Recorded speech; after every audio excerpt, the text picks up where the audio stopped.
મિત્રો, મારી આ ચેનલમાં આપ સૌનું ફરી એકવાર હાર્દિક સ્વાગત.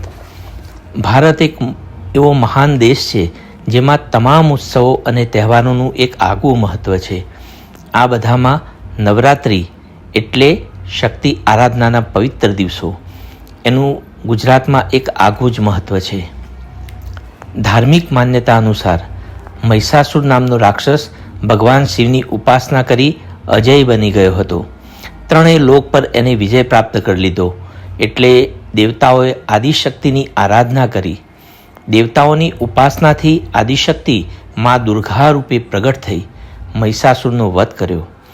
આ યુદ્ધ 9 દિવસ ચાલ્યું અને 10મા દિવસે મહિષાસુરનો વધ થયો.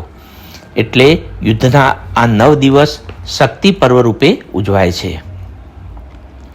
એવું કહેવાય છે કે ભગવાન રામે રાવણ સાથેના યુદ્ધ પહેલાં આ 9 દિવસ શક્તિની ઉપાસના કરી હતી અને આ 9 દિવસ શક્તિ પર્વ એટલે કે નવરાત્રિ કહેવાય છે. નવરાત્રિનું આધ્યાત્મિક મહત્ત્વ શું છે? તો નવરાત્રિ એ શક્તિ આરાધનાનું પર્વ છે. આધ્યાત્મિક રીતે એનું ખૂબ જ મહત્ત્વ છે. 9 દિવસની શક્તિની આરાધના એ આપણી અંદર સૂક્ષ્મ શરીરમાં રહેલા 6 ચક્રો અને 3 ગ્રંથિઓ બ્રહ્મા, વિષ્ણુ અને રુદ્ર ગ્રંથિના ભેદનની ઘટના છે. અંતે જાગૃત કુંડલીની શક્તિ જે મૂલાધાર ચક્રમાં સ્થિત છે તેનું ઉર્ધ્વગમન થઈ સહસ્ત્રારમાં શિવ સાથે એનું મિલન થાય છે. ત્યારે સાધક પરમ ચેતના સાથે એકાકાર થઈ જાય છે. આ છે સાચી નવરાત્રિ. ગરબો એ માનવ દેહનું પ્રતીક છે. તેમાં પાડવામાં આવતા 9 છિદ્રો એ આપણા શરીરમાં આવેલ 9 દ્વાર છે. ગરબાની અંદર રહેલ દીવો એ આત્માની જ્યોતનું પ્રતીક છે. આપણી ઇન્દ્રિયોના માધ્યમથી આત્માનો પ્રકાશ ફેલાય એવી ભાવનાથી ગરબા રમવામાં આવે છે. ઘણી જગ્યાએ ગરબામાં 27 છિદ્રો પાડવામાં આવે છે. ગરબાને બ્રહ્માંડનું પ્રતીક માનવામાં આવે છે. 27 છિદ્રો એ 27 નક્ષત્રોનું પ્રતીક છે. દરેક નક્ષત્રને 4 ચરણ હોય છે એટલે એની સંખ્યા 108 થાય.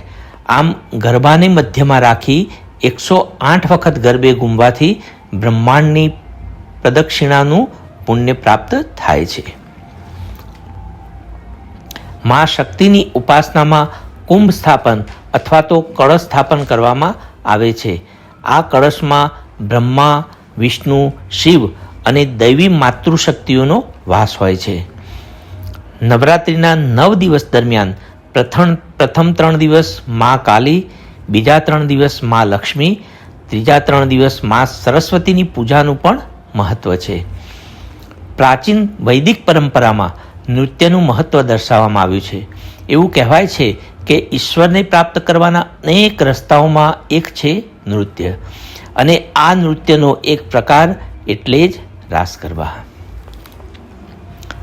નવરાત્રિનું વૈજ્ઞાનિક મહત્ત્વ પણ છે. વર્ષની બંને મુખ્ય નવરાત્રિ પર સામાન્ય રીતે 2 ઋતુઓનો સંધિકાળ હોય છે. ઋતુઓના સંધિકાળમાં શરીરના વાત, પિત્ત અને કફના સમાયોજનમાં વધઘટ થાય છે. તેનાથી રોગ પ્રતિકારક શક્તિ ઓછી થઈ જાય છે અને રોગ થવાની શક્યતાઓ વધી જાય છે. એટલા માટે નવરાત્રિમાં ઉપવાસ, શારીરિક શુદ્ધિ, ધ્યાન, મંત્ર અને હવન કરવામાં આવે છે, જેનાથી આપણે બીમારીઓમાંથી બચી શકીએ. નારી શક્તિનું મહત્ત્વ. આદિશક્તિ અણુમાં વ્યાપ્ત થઈ સમગ્ર બ્રહ્માંડનું સંચાલન કરે છે. નારી શક્તિ એ આદિશક્તિનો જ એક અંશ છે. જેમ આદિશક્તિમાંથી બ્રહ્માંડ ઉદ્ભવ્યું તે જ રીતે નારી શક્તિમાંથી આ સંસાર ઉદ્ભવ્યો છે. એટલે નારી શક્તિને આદિશક્તિનું એક રૂપ માનવામાં આવે છે. નવરાત્રિ નારી શક્તિને સમર્પિત માનવામાં આવે છે, જેથી નવરાત્રિના પાવન પર્વ નિમિત્તે દુર્ગાષ્ટમી અને નવમીના દિવસે કન્યાઓની પૂજા કરવામાં આવે છે. વર્ષમાં 4 નવરાત્રિ આવે છે. ચૈત્રી નવરાત્રિ, જેને વસંત નવરાત્રિ પણ કહે છે, જે વસંત ઋતુમાં આવે છે. બીજી છે અષાઢ નવરાત્રિ, જે ગુપ્ત નવરાત્રિ કે શાકંભરી નવરાત્રિ પણ કહેવાય છે. ત્રીજી છે શરદ નવરાત્રિ આ ખૂબ જ મહત્વની નવરાત્રિ છે, જેને મહાનવરાત્રિ પણ કહેવાય છે. શરદ ઋતુમાં એની ઉજવણી થાય છે. ચોથી છે પુષ નવરાત્રિ, એ પોષ મહિનામાં ઉજવવામાં આવે છે. મા દુર્ગાના સ્વરૂપ. નવરાત્રિમાં મા દુર્ગાના અલગ અલગ નવ સ્વરૂપની આરાધના કરવામાં આવે છે. મા દુર્ગાનું પહેલું સ્વરૂપ છે શૈલપુત્રી. શાસ્ત્રોમાં આનો ઉલ્લેખ હિમાલયની પુત્રીના રૂપમાં થાય છે. તેનો અર્થ છે ચેતનાની સર્વોચ્ચ અવસ્થા. જ્યારે આપણે ચેતનાનો કોઈ પણ અનુભવ કરીએ છીએ, એ શૈલપુત્રીનું સ્વરૂપ છે. મા દુર્ગાનું બીજું સ્વરૂપ છે બ્રહ્મચારિણી. એનો અર્થ છે એવી ઉર્જા જે અનંતકાળથી સતત ગતિશીલ છે. બ્રહ્માના સ્વરૂપને ટકાવી રાખનારી શક્તિનું નામ છે બ્રહ્મચારિણી. મા દુર્ગાનું ત્રીજું સ્વરૂપ છે ચંદ્રઘંટા. ચંદ્ર મનનું પ્રતીક છે અને ઘંટાનો અર્થ છે ઘંટડી. મન ચંચળતાનું પ્રતીક છે. ઘંટ એ એકાગ્રતાનું પ્રતીક છે. મનની ચંચળતા ઉપર વિજય એ મા ચંદ્રઘંટાનું દર્શન છે. મા દુર્ગાનું ચોથું સ્વરૂપ છે કુષ્માંડા. એનો અર્થ છે જીવન શક્તિ. કુષ્માંડામાં કુનો અર્થ છે નાનો, શનો અર્થ છે ઉર્જા અને અંડાનો અર્થ છે વૈશ્વિક ક્ષેત્ર. સમગ્ર વિશ્વના દરેક કણમાં ઉર્જાનો અનુભવ કરવો એ છે મા કુષ્માંડા. મા દુર્ગાનું પાંચમું સ્વરૂપ છે સ્કંદ માતા, જે ભગવાન કાર્તિકેયની માતા તરીકે ઓળખાય છે. સ્કંદ માતા એ દૈવી શક્તિ છે, જે વ્યવહારુ જ્ઞાન લાવે છે અને એ જ્ઞાનને કાર્યમાં પરિવર્તિત કરે છે. મા દુર્ગાનું છઠ્ઠું સ્વરૂપ છે કાત્યાયની. આ ક્રોધના સ્વરૂપનું પ્રતીક છે. માતા કાત્યાયનું દિવ્ય સ્વરૂપ આપણામાં રહેલી નકારાત્મકતાઓને નાશ કરે છે અને સકારાત્મક ઉર્જાનો સંચાર કરે છે. મા દુર્ગાનું સાતમું સ્વરૂપ છે કાલરાત્રિ.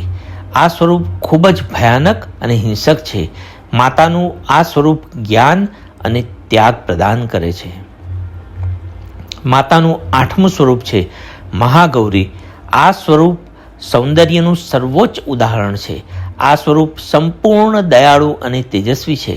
એનો અનુભવ અંતરની શૂન્યતામાં થાય છે, જ્યાં મા ગૌરીના અલૌકિક સ્વરૂપના દર્શન થાય છે. મા દુર્ગાનું નવમું સ્વરૂપ છે સિદ્ધિદાત્રી. આ સ્વરૂપ આપણને અદ્ભુત સિદ્ધિઓ અને ક્ષમતાઓ આપે છે. આ સ્વરૂપ આપણને સિદ્ધિ આપી અને આપણી દરેક મનોકામનાઓને પૂર્ણ કરે છે. નવરાત્રિના દરેક દિવસની દેવીનો એક ગ્રહ સાથે સંબંધ છે. પુરાણો અનુસાર દરેક ગ્રહની અસર શાંત કરવા માટે તે દિવસના દેવી સ્વરૂપની આરાધનાનું મહત્વ છે. જેમ કે સૂર્યની અસરને શાંત કરવા પહેલા નોરતાની દેવી શૈલપુત્રીની પૂજાનું મહત્વ છે. ખરેખર નવરાત્રિ શેના માટે છે? તો નવરાત્રિ એ કેવળ ગરબા રમવાનો ઉત્સવ નથી. એ શક્તિ ઉપાસનાના પવિત્ર દિવસો છે. એ અંતરયાત્રા કરવાના દિવસો છે. આ એ શક્તિપૂરી દિવસો છે, જેમાં કરવામાં આવતી સાધના કે આરાધના સાધકને સહજમાં અંતર્મુખ કરી કુંડલીની શક્તિનું ઉર્ધ્વગમન કરે છે. ત્યારે સાધકની અંદર રહેલ કામ, ક્રોધ, લોભ, મોહ અને અહંકાર ઝડપથી ક્ષીણ થઈ સાધકનું શુદ્ધિકરણ થાય છે ને સાધકને પોતાના સ્વસ્વરૂપમાં સ્થિર થાય છે. નવરાત્રિ દરમિયાન શક્તિ ઉપાસકો ચંડીપાઠ, ભવાન્ય અષ્ટકમ, શુક્રાદય સ્તુતિ, કુંડલિની સવન, વ્રત, યજ્ઞ, હવન, ઉપવાસ દ્વારા વિવિધ સ્વરૂપે શક્તિની ઉપાસના કરતા હોય છે. આ સમયમાં સાધકો સતત મંત્ર જાપ, ધ્યાન, સંકીર્તન અને મૌન દ્વારા સ્વસ્વરૂપમાં સ્થિર થવાનો પ્રયત્ન કરે છે. આપણે સૌ પણ આ પવિત્ર અને શક્તિપૂરી સમયમાં શક્તિ આરાધના દ્વારા આપણા જીવનના લક્ષ્યને સાર્થક કરવાનો પ્રયત્ન કરીએ. મા ભગવતી આપ સૌને સુખ, શાંતિ, આનંદ અને આધ્યાત્મિક પ્રગતિ કરાવે, એ જ પ્રાર્થના. ધન્યવાદ.